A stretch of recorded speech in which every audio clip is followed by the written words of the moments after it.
अस्सलाम वालेकुम। मेरा नाम है महावीर प्रसाद सैनी और मैं पैसे से प्लम्बर हूँ, कंस्ट्रक्शन लाइन का कॉन्ट्रैक्टर। और मैं वैसे तो डॉक्टर साहब का बहुत बड़ा फ़ैन हूँ और वैसे मैं सभी धर्म सभाओं में जाता हूँ, देखता हूँ और ख़ास करके इस्लाम की जो धर्म सभा का जो आज मैं ये जो जन सैलाब देख रहा हूँ, इसको देख के तो मुझे विश्वास भी नहीं हो रहा है कि इतना बड़ा जन सैलाब एकता के साथ शांति से जो बैठा है। और इसी को देखते हुए और पिछले 22 तारीख से मैं लगातार यहाँ आ रहा हूँ। ये आज तीसरा दिन है, डॉक्टर साहब की भी तकरीर सुन रहा हूँ। इसके आगे जो इस्लाम मज़हब है उसके प्रति मेरी जो पहले जो इज्जत थी, पसंदगी थी, वो कितनी गुना बढ़ गई ये तो मैं अल्फाज नहीं कर सकता, लेकिन कुछ भ्रांतियाँ, कुछ कंफ्यूजिंग है जिसका मैं खुलासा चाहता हूँ। इसके लिए खुलासा चाहता हूँ कि इन फ्यूचर हो सकता है, मेरी भी एक दिली तमन्ना है कि मैं भी इस्लाम कबूल कर लूँ कुछ पारिवारिक जिम्मेदारियों को पूरा करने के बाद। तो ये मेरी जो कंफ्यूजिंग है इसके बारे में ज़रा डॉक्टर साहब से मेरी विनती है कि कुछ खुलासा करें। जैसे कि हम सब मानते हैं, हम सब मुस्लिम भाई मानते हैं कि अल्लाह एक है, अल्लाह के रसूल पैगंबर आखिरी पैगंबर हैं, कुरान पाक एक हैं। तो फिर इसके मानने वालों में इतनी विरोधाभास, इतनी भ्रांतियां क्यों है? इतनी भ्रांतियां, इतनी गुटबाजी कि जब मैं यहाँ बांद्रा से यहाँ आ रहा था तो कुछ मुस्लिम भाइयों से जब मैंने जिक्र किया कि मैं इज्तिमा में जा रहा हूँ तो मुझसे पूछा गया, आज़ाद मैदान जा रहे हो क्या? मैंने कहा नहीं, मैं तो शाइन जा रहा हूँ। अरे कहाँ जा रहे हो तुम? वहाँ नहीं तो आज़ाद मैदान जाओ। मैं बोला क्यों भाई? वहाँ भी अल्लाह को एक मानते हैं, कुरान की कवायद होती है। और मैंने डॉक्टर साहब का जैसे सुना, हदीस की, कुरान की, सुन्नत की जो बातें होती है मेरे को बहुत पसंद है, वही चीज़ें हैं आम इस्लाम में, फिर तुम क्यों बुराई क्यों कर रहे हो? तो मैंने जब 10 लोगों से पूछा तो 10 में से 10 लोगों ने मुझे मना किया, यानी कि 100% मना किया। और 10 में से एक तो हमारे एक मस्जिद के जनाब जी थे जो नमाज पढ़ाते हैं, उन्होंने भी मुझे मना किया कि तुम्हारा ईमान खराब हो जाएगा। तो यही ऐसा क्यों? कहीं तो कुछ मिसअंडरस्टैंडिंग है जिसका मैं खुलासा चाहता हूं। जब अल्लाह एक है, कुरान एक है, पैगंबर एक है, तो फिर इतनी भ्रांतियां क्यों? आपस के अंदर इतनी खींचम खाच क्यों? भाई साहब ने एक बहुत अहम सवाल किया। सवाल के पहले ये कहा कि कॉन्फ्रेंस के स्टार्टिंग से आ रहे हैं और वो हैरान हैं, उन्हें यकीन नहीं हो रहा है कि इतना बड़ा मजमा, इतने अमन के साथ, इतनी शांति के साथ। भाई साहब मुझे भी यकीन नहीं हो रहा है, मुझे भी यकीन नहीं हो रहा है, बॉम्बे की पुलिस को भी यकीन नहीं हो रहा है। ये सिर्फ मुमकिन है ईश्वर, खुदा और अल्लाह की मर्जी से। वरना जब पुलिस से मैं बात करता हूं, वो लोग कहते हैं इतना बड़ा मजमा, वो भी मुसलमानों का, इतनी शांति, हमें कुछ काम ही नहीं करने पड़ता है, हम सिर्फ बैठे हैं। इतना बड़ा मजमा गैर मुसलमानों का भी इतनी शांति से नहीं जानता, मुसलमानों को तो छोड़ो, उनका नज़रिया भी इस्लाम के बारे में बदल जाता है। और आप मुझे अगर पूछेंगे, हमारे भी पुलिस हमें जो मदद कर रही है कि शांति से जाए, हमारे पास भी कैमरा वो सब लगे हैं, लेकिन मैं समझता हूँ ये सिर्फ अल्लाह सुब्हाना व तआला ही, उसकी मर्ज़ी से ही ये पॉसिबल है, ये मुमकिन है कि इतनी शांति से लोग आते हैं, इतनी शांति से जाते हैं, वरना ये मुमकिन ही नहीं है।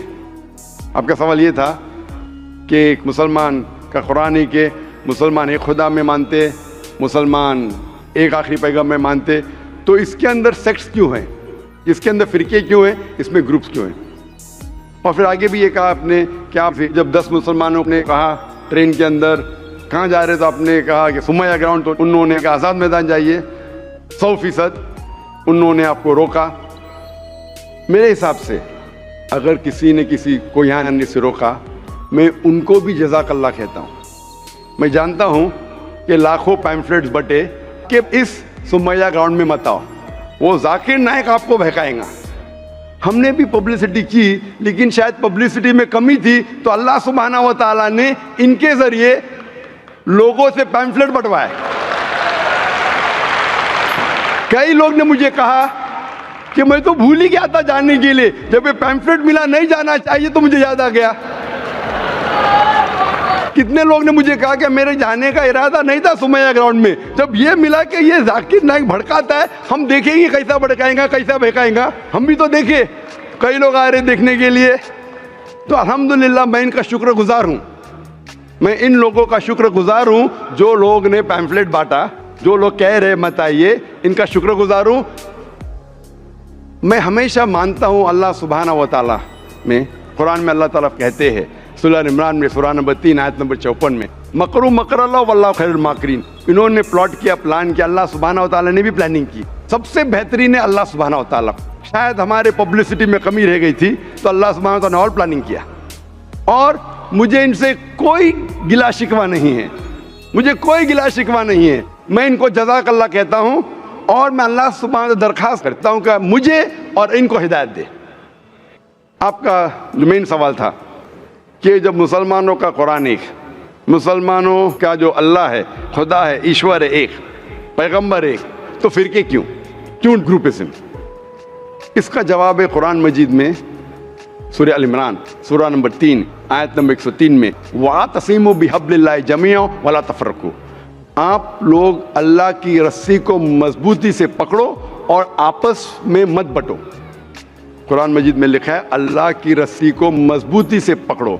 अल्लाह की रस्सी क्या है? ये कुरान मजीद अल्लाह सुब्हाना व तआला की रस्सी है। हम मुसलमानों को अल्लाह सुब्हाना व तआला कहते हैं कि कुरान मजीद को मजबूती से पकड़ो और आपस में फिरके मत बनाओ, आपस में मत बटो। और अल्लाह ताला फरमाते हैं कुरान मजीद में सूरह निसा में सूरह नंबर 4 आयत नंबर 59 में, अतिउल्लाह अति रसूल, आप अल्लाह की इताअत करो और अल्लाह के रसूल की इताअत करो। और अल्लाह ताला फरमाते सूरह अनाम में सूरह नंबर 6 आयत नंबर 159 कि जो लोग इस दीन इस्लाम में फ़िरके बनाते हैं, या रसूल तुम्हें उनसे कोई लेना देना नहीं है, अल्लाह सुब्हाना व तआला उनको देखेंगे आखिरत में। मतलब जो कोई इस्लाम में फ़िरके बनाता है उसे अल्लाह के रसूल से कोई लेना देना नहीं, यानी फ़िरके बनाना हराम है। अफसोस की बात है, हम जब मुसलमानों से पूछते हैं कि आप कौन हैं दीन के बारे में, तो अक्सर मुसलमान कहते हैं हम ये है, हम वो है, हम फलाना है, हम ढिमका है। अल्लाह के रसूल क्या थे? ये थे, वो थे, क्या थे? कुरान मजीद में लिखा है सूरह अल इमरान में सूरह नंबर 3 आयत नंबर 52 में, ईसा अलैहिस्सलाम मुस्लिम थे। कुरान में लिखा है सूरह अल इमरान में सूरह नंबर 3 आयत नंबर 67 में, इब्राहिम अलैहिस्सलाम ना यहूद थे ना नसारा थे, वो मुस्लिम थे। कुरान मजीद में कई जगह लिखा है, सूरह अल इमरान में सूरह नंबर 3 आयत नंबर 64 में, फ़क़ूलू शहदू बिअन्ना मुस्लिमून, हम शहादत देते हैं कि हम मुस्लिम हैं। कुरान मजीद में लिखा है सूरह फुसिलत में सूरह नंबर 41 आयत नंबर 33, वक़ाला इन्ननी मुस्लिमीन, कहो कि मैं मुस्लिम हूँ। कई जगह कुरान में 20 से ज़्यादा मरतबा कुरान में कहा गया अपने आप को मुस्लिम कहो, मुस्लिम कहो, मुस्लिम कहो।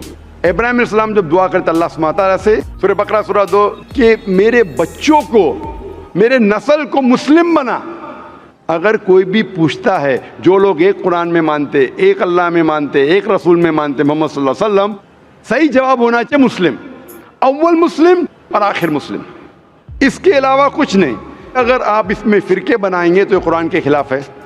मोहम्मद सल्लल्लाहु अलैहि वसल्लम कहते हैं, सही हदीस है सुनन अबू दाऊद में वॉल्यूम नंबर 5 हदीस नंबर 4596, जो अल्लाह के रसूल फरमाते कि मुसलमान 73 फ़िरके में बटेंगे। अल्लाह के रसूल ने फरमाया बटेंगे, ये नहीं कहा कि बांटो। अल्लाह कहता है मत बांटो। अल्लाह के रसूल जानते हैं अल्लाह के कहने के बाद का मत बांटो, फिर भी ये मुसलमान लोग इस्लाम को फ़िरके में बांटेंगे। और एक हदीस अल्लाह के रसूल की तिरमिज़ी की, जिसमें अल्लाह के रसूल ने फरमाया कि मुसलमान 73 फ़िरके में बटेंगे और इनमें से एक ही जन्नत में जाएगा। जब साहबा ने पूछा कौन सा फ़िरका, कौन जाएगा जन्नत में, अल्लाह के रसूल फरमाते वो लोग जो मेरे बातों पे अमल करते हैं, वो लोग जो कुरान और सही हदीस पे अमल करते हैं। तो जो लोग अल्लाह की रस्सी को मजबूती से पकड़ते हैं, सिर्फ वो लोग जन्नत में जाएंगे। हमें इस्लाम, दीन इस्लाम को कोई भी फ़िरके में बांटने की ज़रूरत नहीं। इस्लाम को फ़िरके में बांटना गलत है, और जो भी कोई मुसलमान इस्लाम को फ़िरके में बांटता है वो एक सही मुसलमान नहीं है। हमें सिर्फ अल्लाह और अल्लाह के रसूल में मानना चाहिए और इस पे ईमान लाना चाहिए। जो भी इख्तिलाफ है, इख्तिलाफ का मतलब ये नहीं कि हम फ़िरके में बट जाए। इख्तिलाफ है तो उसका हल करो कुरान और हदीस की रोशनी में। जो कुरान और हदीस कहता है उसके ऊपर अमल करो। तो सही चीज़ ये है कि हमारे दीन इस्लाम में कोई फ़िरके नहीं। जो भी कोई इस्लाम में फ़िरके बनाता है वो गलत करता है। और आपने कहा अपने सवाल में कि कुछ सवालात है और हो सकता है कि बहुत जल्द आप इस्लाम कबूल करेंगे, आपके पास कुछ मुश्किलात है, लेकिन मेरे आपसे दरख्वास्त है कि हमें नहीं पता हम कितना जीने वाले हैं। अगर आपको यकीन हो चुका है कि दीन हक का दीन है, अगर आप सोचेंगे कि इंशाअल्लाह मैं 1 हफ्ते बात करूँगा या 2 हफ्ते बात करूँगा, 1 महीने बात करूँगा, मेरा ज़रा काम बाकी है, 1 महीने में ऐसा हो जाएगा वैसा हो जाएगा, नया फ्लैट मिल जाएगा, मैं उसमें जाऊँगा, जो भी है, किसी को नहीं पता हम कल का सूरज देखने वाले क्या नहीं। ना मुझे ना आपको, मेरे पास कोई गारंटी नहीं मैं कल का सूरज देखूँगा कि नहीं। इंशाअल्लाह उम्मीद है देखूँगा, लेकिन मैं ये नहीं कह सकता हूँ, मुझे नहीं पता मेरी ज़िंदगी कितनी लंबी है, कितनी बड़ी है। तो इसीलिए अगर आपको यकीन नहीं हुआ तो मत कबूल करो। यकीन हो गया तो मेरी ये दरख्वास्त है आपसे कि आपको अगर यकीन हो गया कि अल्लाह एक है, उसके पैगंबर मोहम्मद सल्लल्लाहु अलैहि वसल्लम आखिरी पैगंबर है और ये दीन हक का दीन है, तो आप इसमें देर मत कीजिए। मुश्किलात तो आते रहेंगे, आप कबूल करो या नहीं करो, कबूल करने के बाद भी आएंगे, नहीं करे तो भी आएंगे। ये हमारे लिए इम्तिहान है। जिस तरीके से अल्लाह ताला फरमाते हैं कुरान मजीद में सूरह मुल्क में सूरह नंबर 67 आयत नंबर 2 में, अल्लज़ी खलक़ल मौत वल हयाता, अल्लाह सुब्हानहू व तआला ने मौत और ज़िंदगी दी आपको परखने के लिए आप कितने अच्छे हैं। तो ये हमारे लिए एक टेस्ट है, हमारे लिए इम्तिहान है। तो इसलिए मैं दरख्वास्त है, अगर आपको यकीन है कि दीनुल हक है और सही मज़हब है, आप इसको कबूल करने में देरी मत कीजिए। जी, आपकी बात बिल्कुल ठीक है, लेकिन कुछ सामाजिक जिम्मेदारियां हैं जिनको उसी मजहब में रह के पूरा करना जरूरी हो जाता है, वो पूरा करने के बाद ही कर पाएंगे। मैं आपसे ये कहूँगा, आपको पब्लिक में शहादत देने की ज़रूरत नहीं। इस्लाम कबूल करने के लिए पब्लिक में शहादत देने की शर्त ही नहीं है। आपको किसी को बोलने की भी ज़रूरत नहीं है। ये आप और आपके खुदा के दरमियान है, आप और अल्लाह के दरमियान है। मैं आपसे ये इल्तिजा करूँगा, आपसे ये दरख्वास्त करूँगा, रिक्वेस्ट करूँगा, अगर यकीन है दिल में कबूल करो। लोग को बोलने की ज़रूरत ही नहीं, माइक पे शहादत देने की ज़रूरत ही नहीं, जाकिर को बोलने की भी ज़रूरत नहीं। जाकिर को बोलने का शर्त नहीं है इस्लाम में दाखिल होने के लिए। अल्लाह और आपके दरमियान है। आप कम अज़ कम दिल में ईमान लाओ, अल्लाह को मानो, ये मानो कि खुदा एक है, उसके अलावा कोई माबूद नहीं। ये मानो कि आखिरी पैगंबर मोहम्मद सल्लल्लाहु अलैहि वसल्लम है। अनाउंस आप 1 हफ्ते बात करो, 2 हफ्ते बात करो, 1 साल करो, 2 साल बाद, उसमें कोई एतराज़ नहीं। अनाउंस करना हर एक को कहना ज़रूरी नहीं, लेकिन अगर आपकी कुछ मुश्किलात है, जैसा हल हो जाएंगे तब अनाउंस कर सकते हैं, लेकिन दिल में तो कम अज़ कम मान लो। इंशाअल्लाह मैं दुआ करूँगा कि अल्लाह ताला आपकी मदद करे और आपकी मुश्किलात को जल्दी जल्दी दूर करे।